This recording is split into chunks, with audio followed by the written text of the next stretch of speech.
visto dove l'ho portata con la nuova Suzuki 4x4 Vitara?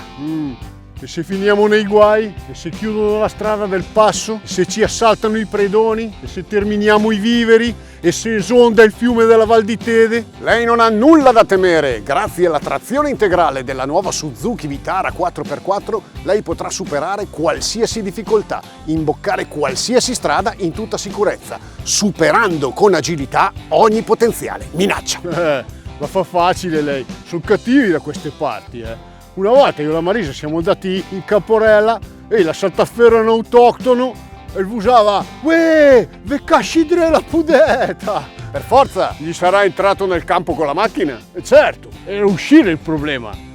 Gli sparavi l'erba in dappertutto. Sono cose da non fare e comunque con la nuova Suzuki Vitara 4x4 non sarebbe successo. Inoltre, essendo mild hybrid, per 5 anni il bollo lo paga la metà.